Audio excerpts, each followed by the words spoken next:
Hi, good morning. You've got my sleepy face this morning.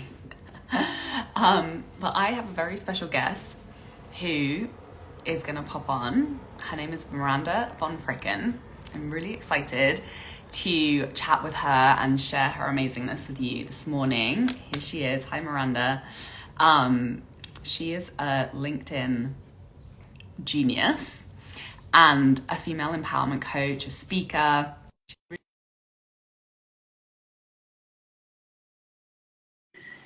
I mainly support my clients with, with all platforms really, but I'm not a LinkedIn specialist. So, hi Miranda. So when Hello. Good my clients morning. want to go deep in to LinkedIn, Miranda is who I send them to. So, hello. How are I'm you? How's your day fantastic. going? I feel like I'm very close. I'm very close to Yeah, I know. It's like they Woo! always like zoom in when you hit live. Yeah, extreme close up. Well, here I am, people. All right, here we are. And can you? I gave like a little bit of an intro, but can you, tell us like what's your story? Who are you? What are you up to? I'm up to all the things. Yeah, I know you thank you are. for. So you did great. You said I think you said I'm a LinkedIn. You said guru, which is Oh, hilarious, but I did think that I? I I think think you I did. said genius. I think I Genius, said genius. yes. I'll go with genius. Let's do genius. Yeah, so I live on LinkedIn. It is where I started back in 2007 as a 9 to 5er in my corporate life. I'm now a reformed corporate employee. Thank you, Jesus.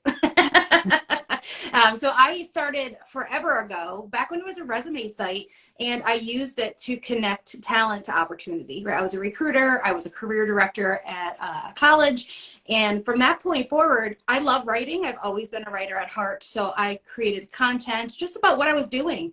And no one was really doing it at the time. And luckily, my employer really benefited from it because people were attracted to what I was saying. I was being very real and vulnerable on a platform that was not about Mhm, that.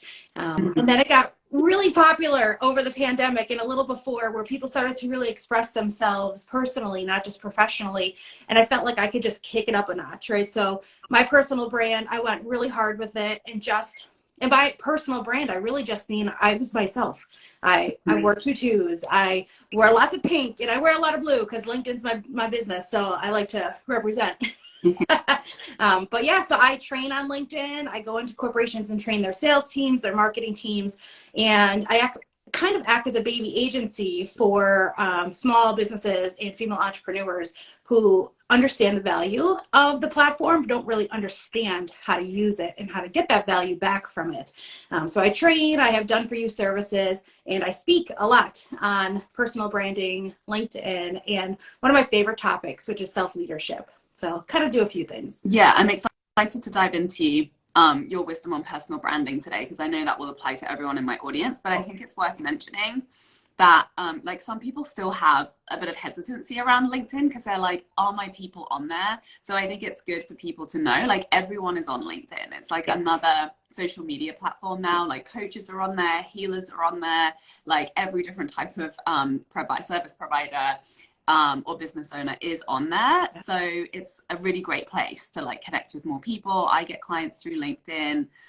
It's an amazing community there and it's evolving a lot as a platform. So if people have a pre-existing network there or they're interested in, building out another platform, which I don't necessarily recommend taking on a ton of extra platforms unless unless you have one platform that's really working for you.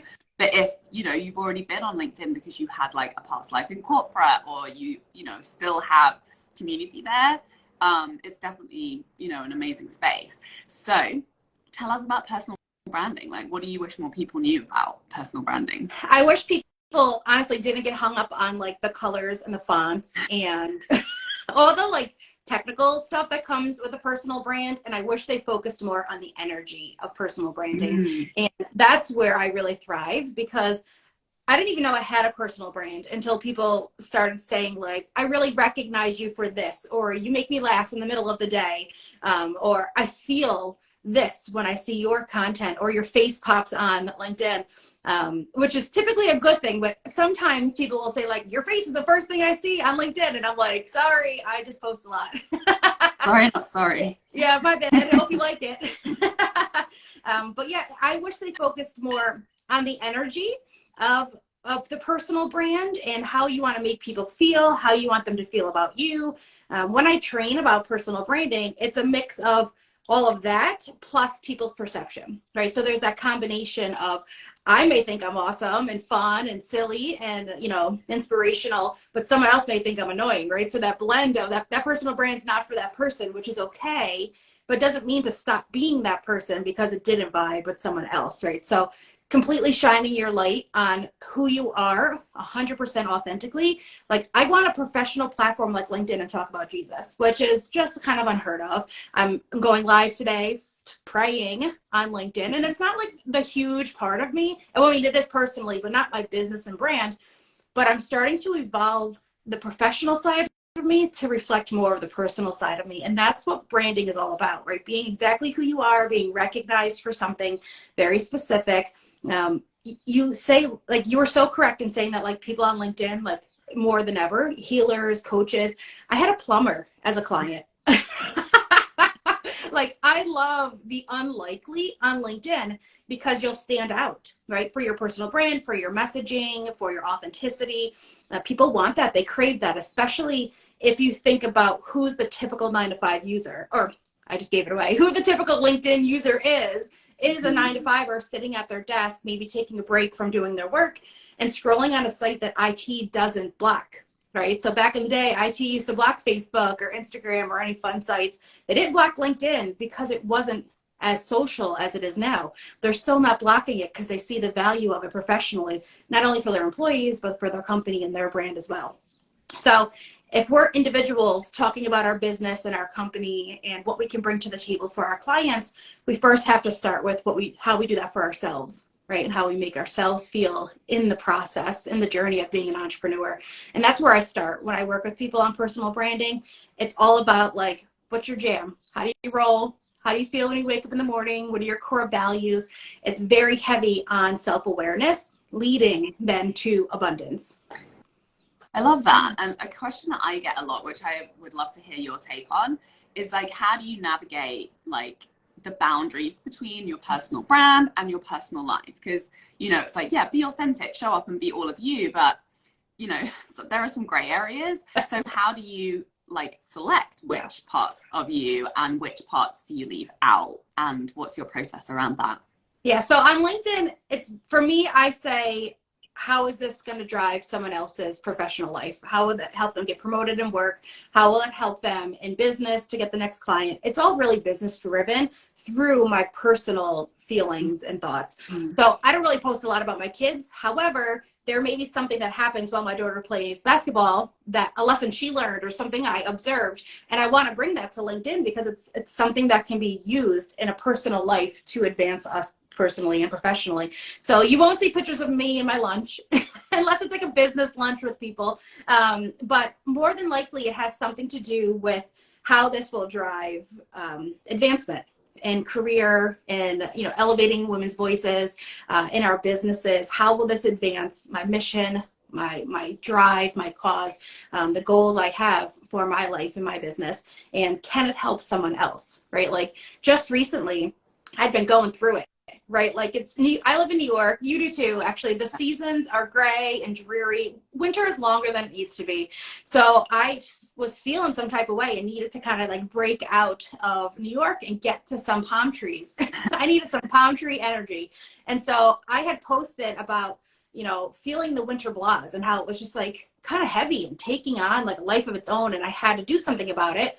And I didn't just, like, wah, I feel sad on LinkedIn. I was like, here's what I'm feeling. I'm owning it. It's okay. I'm going to give myself some grace, and I'm going to do these 3 things. And next thing you know, I'm in Florida, lying on a beach. Like, I said I was going to pray and meditate a little more, and I had to take it to the next level, you know, fly to Florida for a couple days. But it's really just about, so I educated them, not only inspired them through my feelings and my personal experience, but here's how I'm getting out of it. And then when I came back, I was like, it worked. Like, do what you need to do to feel amazing, because our business and our careers will not thrive if we don't personally. So that's kind of how I set up the boundaries. I kind of leave my kid out of it, but put, you know, maybe the experience and the lesson on LinkedIn. Yeah, I love that. And again, you know, it's such a personal decision when it's your personal Yeah. brand. And I always say to people, like, you know, listen to your intuition, or like you say, like what's coming up for you, Right. and then the lens that you look through that on is like, how are you leading yourself through it? Like, what is the lesson in this? Like you Right. say, like, because that's one of the great things about having a personal brand is it's self-expression, and it's really fun Yeah. for us, right? Like it feeds us a lot, being able to do that. But yeah, like you say, when it's for your business, like always come back to that intention Right. of like, how is this serving Right. my specific person? Because I think, yeah, it can be easy on social media to just start sharing everything, and also to start speaking to everybody. And I will say that that was a challenge for me when I kind of like really invested in LinkedIn like a few years ago, and the community is really vibrant there. Like at that time, everyone was really generous, and there was a lot of people like chiming in and supporting my content because I was being active on there. And I found it a little bit challenging to, because when you're engaging with a community, you naturally like want to join the conversations. So it's so important to be like, keep showing up for the ideal client for what you're selling. You know, keep speaking directly to that person, and you'll continue to attract more of those people. And like everyone else is a bonus. Yeah. And yeah, you can go on tangents, but unless you want to spend your entire life on social media, like be really, really intentional with who you're speaking to, and yeah, and directing your life experience and your self-expression through the lens of how am I helping this very specific person who I'm supporting in my business. I love that. And it's really smart too, because it can get overwhelming. You could live on the platform. Like people are having these beautiful conversations about all different types of topic, and you could just scroll your home feed and join in multiple conversations throughout the day, and then they just continue as the day progresses, and you'll get notifications and you're like, I gotta do work. But I thought, for me and my brand, I go very broad, right? So there's kind of two schools of thought when you're creating content and putting stuff out there. You go very broad, very inspirational, magnetize your profile and your content, draw them all in, and then weed them out through the DMs, right? So what I typically will do, and this is a strategy I teach my clients, is decide if you're going broad or niche, right? Like, do you want the whole influencer effect where you've got 100,000 followers and you're talking to, you know, almost like everyone, but really you're just trying to inspire people, right? Like to drive them to you in general. And then, and which is kind of what I do. I'm very high level in my content, very like inspirational. You'll see today, it's very silly, very Instagram like today. But I like to bring a little life and color to the LinkedIn platform. But I'll draw them in with humor or inspiration or a little bit of education. But then what I do is in the comments, drive different conversations to the DMs. So if someone says like, oh, I really feel this, I'll take it to the DMs and say, hey, thank you so much for commenting and sharing your heart on LinkedIn. I'd love to have a deeper conversation. Like, do you want to hop on a Zoom? Or if it's really just like, you know, she said something awesome and I loved it, but I know she's an ideal client, I'm still going to DM her and thank her, right? And really just start a nice conversation. If it leads to business, cool. Because ultimately, the more these people see us and the more we have our profile really niche, because the profile is where you can go super niche. This is what I do. Here's how much I charge. Here's who I work with. When they go to your profile to see who this person is posting, they'll read all about you and they'll know if they want to work with you. Sometimes they just DM me and I don't even have to DM them, which is the best part, which is kind of what I teach with personal branding on LinkedIn, is magnetizing and monetizing your profile to draw people into you so it's less work. Awesome. Thank you for sharing that strategy and insight. That's really useful. And I was going to ask, my next question is like, what are some of your audience growth strategies? Like, how do you focus on bringing more people into your world? So to increase your reach, I call it the 3 C's, which is funny. A lot of LinkedIn trainers use C, which is hilarious. And I think it's because we're on the same train of thought here. First, you have to connect to people, right? So you can't be super shy. You got to connect with people, new people, second level connections, friends of friends, start connecting. The second one is to contribute to the conversations. This is actually the secret sauce, is contributing to those conversations. And I jokingly call it the gateway to growth, because some people get really nervous, especially about the third C, which is creating your own content. So if you don't feel, I work with a lot of introverts, oddly enough, they're attracted to my crazy. And they're like, I can't be you, but I want to learn a little bit about how you do it and how to grow. I start with that second C, which is contributing to conversations. So go on your home feed, see what people are talking about. Does it call out to you? Do you want to chime in and join that conversation. And then you do, leave a little comment here or there.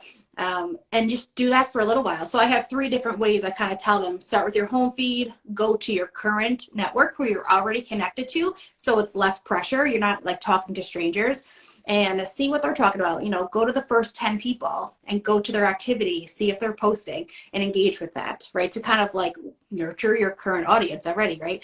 And then the third way is to go in your search bar, which is like where I live, and search for topics that really interest you or that your clients are looking for, and join in those conversations. And those are usually the strangers that you find, second, third level connections. And so if you're contributing to these conversations, you can do it as little as 10 minutes a day. You don't even have to spend every day on LinkedIn. Sometimes, depending on like people's schedules, like if I work with CEOs, I'll say, you still have to engage. Your team can post and kind of respond and send information, but you, the individual, still has to engage because they want to get to know the person behind the profile, not just your business. So I'll tell them, 10 minutes a day, 10 minutes, even throughout the week. The people, and use your own true voice and really say the things that your team wouldn't say for you. So yeah, really focus on contributing to the conversation, which will ultimately lead to more connections and more followers, and that will increase your growth. And so commitment is kind of like that bonus C. Do what you can commit to. Don't be on there 10 minutes a day, 20 minutes a day if you can only do it twice a week, which is more than fine. So if you can only do 2 days a week, up to 20 minutes. Right. So then you have almost, half hour, 40 minutes or so throughout the week on LinkedIn where you're responding to comments, you're engaging with new people, and then nurturing the current people, and you'll see it grow. I often tell people to give yourself grace. LinkedIn is a long game. You're not going to get, 10,000 followers in the first month, no matter how hard you go, because there's more people than ever on LinkedIn, but they're also a little more wary of who they're connecting with, so they want to make sure it's a real value add to their network, because not only are they seeing your stuff, but their connections are seeing your stuff too if they start to engage with you. So they do their vetting a little differently now, which is kind of nice. And so you won't grow like ridiculous amounts in a super small time. It's a long game, but it is worth it because I get all my clients from LinkedIn. Like I love Instagram and I'm here daily too. But I go really hard on LinkedIn, and that's where I meet all my people. Amazing. So many incredible nuggets of wisdom. Thank you so much for coming and sharing those. Please tell everybody, obviously you're on LinkedIn, obviously you're on Instagram, what have you got going on, if people want to learn more about your work? Oh, of course. So yeah, check me out on either of those 2 sites, LinkedIn or Instagram, or you can go to MirandaVonFricken.com to learn a little bit more about me. I'm really big right now on one-on-one private coaching and going into organizations and training teams because coming off of International Women's Day and Women's History Month, where I was speaking a lot virtually, I'm really looking to connect with one-on-one person. I really love the done for you services because a lot of the times people will get stuck, right, on what to say, how to say it for LinkedIn specifically. So I'll work with someone one-on-one, create their profile and their brand even for them on the platform, and then train them how to use it. So when people come to their profile, it's done. So my done for you services are kind of like the most popular services. And then I have an extended coaching program where I can kind of help you create that magic throughout 12 weeks. Amazing. You're amazing. Thank you so much for coming on, Miranda. This is awesome. Thank you everybody for watching. Please share this video with anyone else you know. And yeah, we'll see you around. Bye.